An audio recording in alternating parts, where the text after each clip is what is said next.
My name is Olivia, and I am 34 years old. For most of my life, I was the one people forgot to mention. Not out of cruelty, exactly, but out of habit. At every family dinner, every holiday, and every birthday party, the spotlight landed naturally on my sister. She didn't have to demand it, it just found her.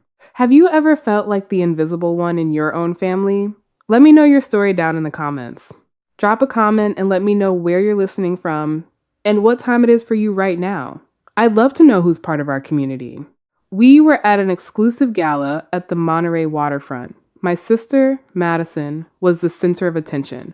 She stood there, glowing in the camera flashes, her life a sequence of shallow, perfectly edited photos for her followers.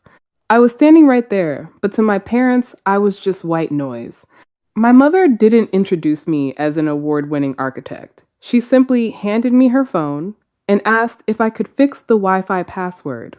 In their eyes, Madison was the star, and I was just the unpaid help. They had no idea I was building an empire in the shadows. My mother, Stephanie, was 64 years old and had spent every one of those years perfecting the art of the backhanded compliment. We were sitting in the grand dining room of the country club for Grandma Dorothy's 80th birthday. The air smelled of expensive perfume and the quiet desperation of people trying to look more successful than they were. Madison was holding court at the center of the table, showing off her latest vacation photos to a group of aunts who nodded like she was presenting a peace treaty. My father, Gary, sat beside her, his face glowing with pride every time she mentioned a new follower milestone. I was sitting at the edge, the same spot I'd occupied for 3 decades. Stephanie leaned over her salad, her eyes scanning my black dress with a look that suggested she was calculating its resale value.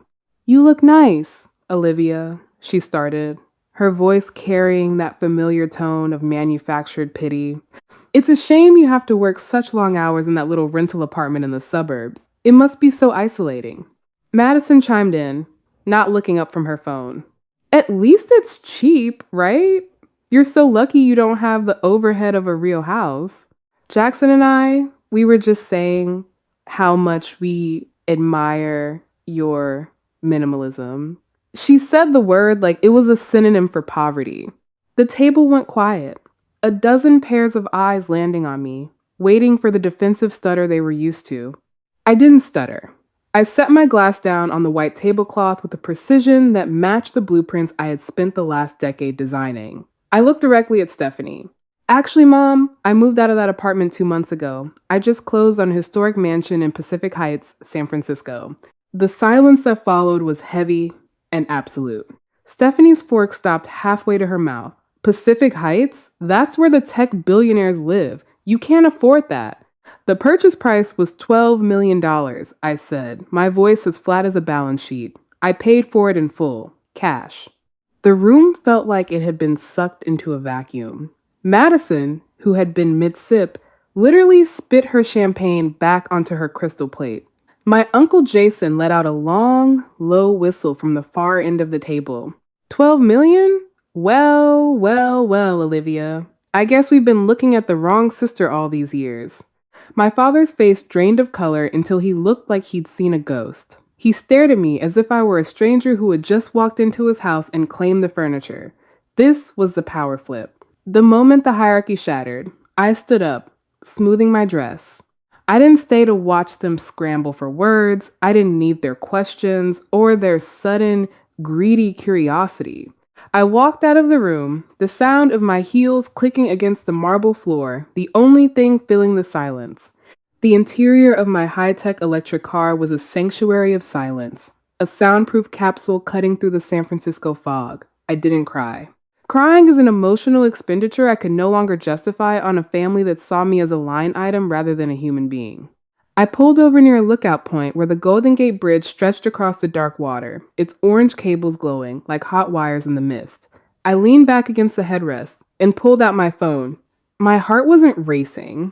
My hands weren't shaking. This wasn't a breakdown. It was an audit. I opened my primary banking app, the screen illuminating the cabin with a cold, blue light. I navigated to the authorized user section of my secondary credit card. Madison's name was right there, a permanent fixture in my financial life. I scrolled through her recent activity. $4,500 at a boutique in Monterey, $2,000 for a wellness retreat. She had been using my labor to buy her status, all while laughing at my minimalism over dinner. I didn't feel the need to scream. I simply felt the need to balance the sheet. I tapped the toggle next to her name and watched the status change to deactivated. Her access to my hard-earned life ended at exactly 11:59 p.m. Next, I opened my professional email. I found the folder for the Pacific Heights project, not my new house, but the code name I'd given to my mother's kitchen renovation. Stephanie had spent months picking out rare Italian marble and custom-made brass fixtures, all totaling $800,000. I was the silent partner in her vanity. I had already provided $100,000 for the demolition, but the main construction contract was sitting in my inbox, waiting for my electronic signature and the next installment. I didn't sign it. Instead, I drafted a new message to the contractor and carbon copied my parents. Effective immediately, I am withdrawing all financial support for the renovation at the Monterey property. Please stop all procurement and labor. Any outstanding balances or future costs are now the sole responsibility of Stephanie and Gary. I hit send. The digital confirmation felt more satisfying than any argument ever could have. For years, I had treated their love like a contract I had to keep paying into, hoping for a return on investment that never came. Now, I realized it had been a predatory subscription, and I was finally hitting the cancel button. My father would wake up to a massive financial gap in his insurance plans. My mother would have a half-demolished kitchen with no way to pay for the rebuild, and Madison would find herself stranded at a valet stand with a piece of plastic that no longer held any power. I looked out at the bridge, the lights blurred by the Pacific wind. I wasn't the invisible daughter anymore. I was the architect of their new reality, and the first thing I was building for them was a wall. I kept the secret for 3 years. It wasn't a game, and it wasn't a lie of omission. It was a tactical necessity. I had learned early on that in my family, visibility was a liability. If they saw what I had, they would find a way to make it theirs, and if I couldn't provide it, I would be discarded. So I built a vault around my life and let them believe I was just scraping by. While they were busy laughing at my career in the shadows, I was the one keeping their world from collapsing. They didn't know that I was the anonymous benefactor behind the trust fund that quietly settled Uncle Jason's $55,000 gambling debt 2 years ago. They didn't know that every single one of my father's medical bills totaling over $120,000 since his first surgery had been cleared by a shell company I controlled. They spent my money on their comfort while using their breath to call my work meaningless computer stuff. I sat at their table, listening to them praise Madison's natural charm and my father's hard-earned retirement, knowing that both were being subsidized by the very daughter they treated like background noise. It was a strange, silent architecture of sacrifice. This is what I now recognize as the survivor's invisible chain. In a narcissistic family dynamic, the invisible child often adopts a role of extreme self-sufficiency as a survival mechanism. I stayed in the shadows, not because I was weak, but because I was protecting my soul from their constant, draining demands. The chain was the hope that if I just gave enough, if I solved enough of their problems without asking for credit eventually, the debt of my existence would be paid, and they would finally see me for who I was, not what I could do for them.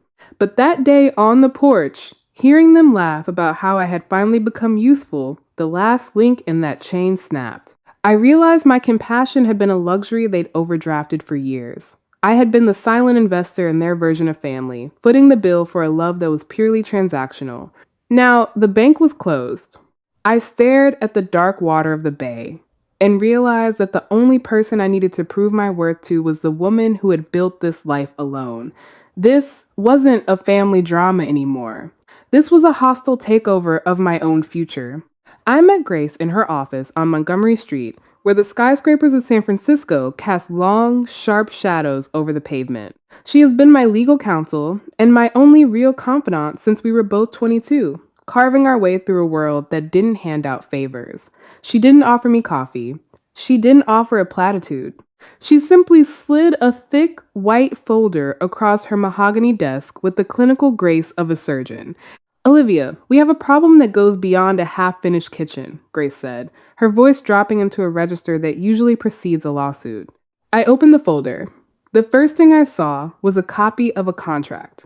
It was a $10 million bid for a high-density, eco-friendly development project in the city, a project I had specifically declined 3 months ago because the lead developer was a known risk with a history of cutting corners.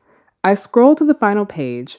My signature was there, rendered in a fluid script that looked almost exactly like mine, but it was the ink on the right side that made the air turn to ice in my lungs. My professional seal. The physical stamp that signifies my authority as a licensed architect, a mark I had spent a decade of sleepless nights and grueling exams to earn. It was pressed into the paper, blue and undeniable. Madison was in your studio while you were at the country club, Grace continued, her eyes fixed on mine. I pulled the digital access logs and the internal security footage from your home office. She bypassed the biometric lock on your desk. She knew the code, Olivia, probably from watching you over your shoulder a dozen times, while pretending to ask for a glass of water. I stared at the seal. In my world, this isn't just a stamp. It's a guarantee. It's my reputation, my insurance, and my freedom all rolled into one. By using it to sign this $10 million contract, Madison hadn't just stolen a piece of paper. She had hijacked my professional identity and tethered it to a sinking ship. She had used my seal to secure a $2 million advance payment. Grace's investigators had tracked the wire transfer. It didn't go to my firm's account. It went to a private holding company registered in Jackson's name, my sister's husband, whose commercial real estate career was actually a house of cards made of unpaid loans and failed startups. Madison hadn't just been a golden girl looking for a handout. She had become a parasite that was willing to devour the very organ that kept her alive. She was gambling my entire career, my license, and my future to pay off her $150,000 credit card debt and Jackson's vanity projects. I felt a cold, sharp clarity. My sister thought she was an expert at optics, but she was a novice at structural integrity. She had just built a massive, illegal structure on my foundation, and she had no idea that I was about to pull the supports. Call the board of architects, I told Grace, my voice as steady as a concrete slab. And then call the district attorney. This isn't a family dispute. This is forgery, grand larceny, and professional sabotage. I want the paper trail airtight. I spent 4 hours in the quiet of my Pacific Heights library, the glow of the dual monitors, the only light in the room. I wasn't looking for a motive anymore. I was looking for the stress points. I was looking at the actual physics of her betrayal. I found the lethal flaw in the revised bill of materials. Madison, in her reckless arrogance, had conspired with a rogue contractor to swap the specified high-grade structural steel for a cheaper, low-density alternative. They had cut the reinforcement density by 30% to skim the difference from the $10 million advance payment. In a seismic zone like San Francisco, that wasn't just a cost-cutting measure. It was a death warrant for anyone standing in that building 10 years from now. The blueprints were a masterpiece of deception. On the surface, they looked like my work, but the structural integrity had been hollowed out. Under a standard seismic load, the building wouldn't just settle, it would shear. And because my professional seal was on those forged documents, the law would hold me responsible for every life lost. I would be the one facing a 20-year prison sentence for involuntary manslaughter, while Madison used the $2 million advance to maintain the illusion of her golden girl life. I rubbed my eyes, trying to summon a shred of familial regret, but there was only clarity. This wasn't a breakdown, it was a balance sheet, and my sister was a liability I could no longer carry. I didn't hesitate. I didn't reach for the phone to give her a chance to explain or to let her gaslight me one last time. I opened the secure portal for the Financial Crimes Division of the FBI and the California Board of Architects. I uploaded everything. The security footage of her bypassing my biometric lock, the digital footprints of the stolen seal, and my own structural analysis proving the blueprints were a public safety hazard. I hit the final submit button at exactly 3:42 a.m. This wasn't a family drama anymore. It was a criminal case with federal implications. By involving the authorities, I had effectively removed the possibility of a quiet resolution. The board would open a formal investigation to verify my seal was stolen, and the FBI would follow the money trail straight to Jackson's private accounts. I closed my laptop and watched the cold light of dawn hit the bay. The fog was thick around my Pacific Heights mansion when the gate buzzer sounded at 7 in the morning. I didn't need to check the security camera to know who it was. I stood on the wide stone steps of my porch, looking down as my mother and sister scrambled out of a taxi. They looked hollow, their golden veneer stripped away by 48 hours of intense federal questioning.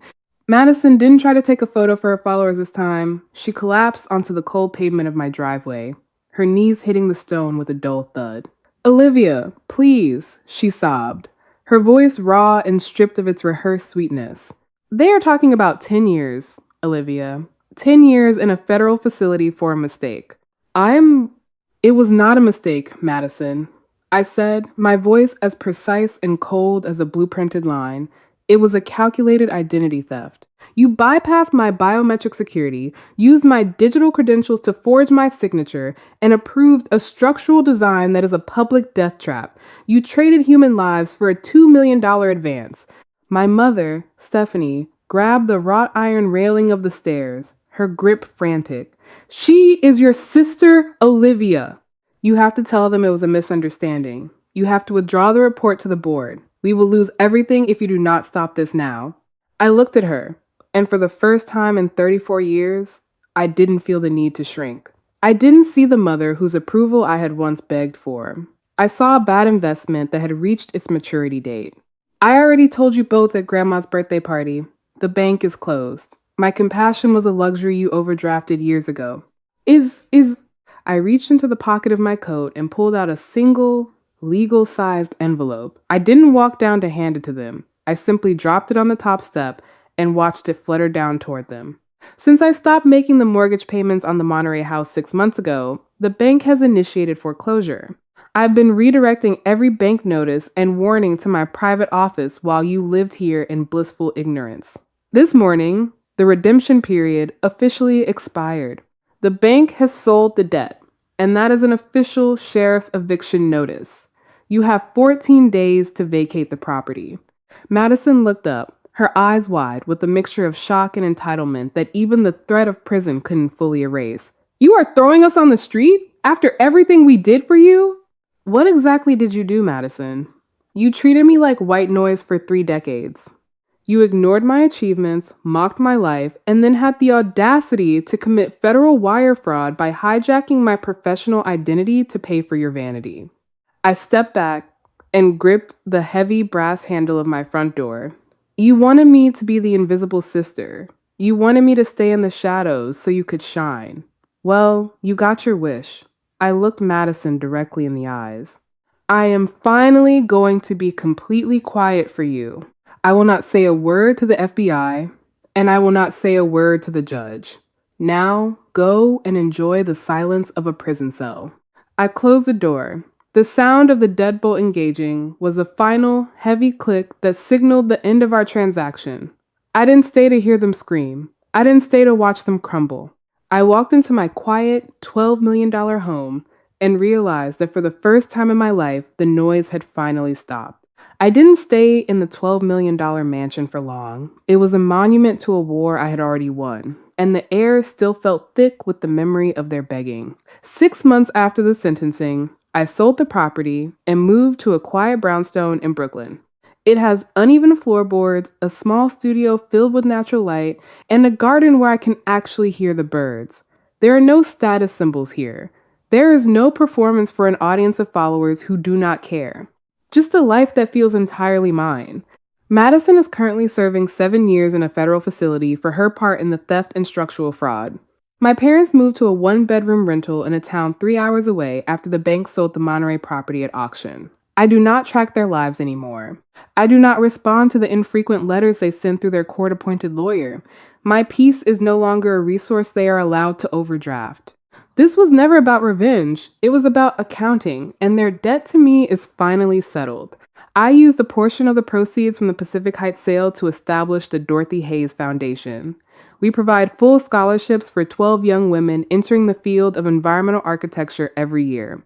I want to ensure that the next girl with a brilliant mind and a quiet voice does not have to spend a decade in the shadows just to be seen.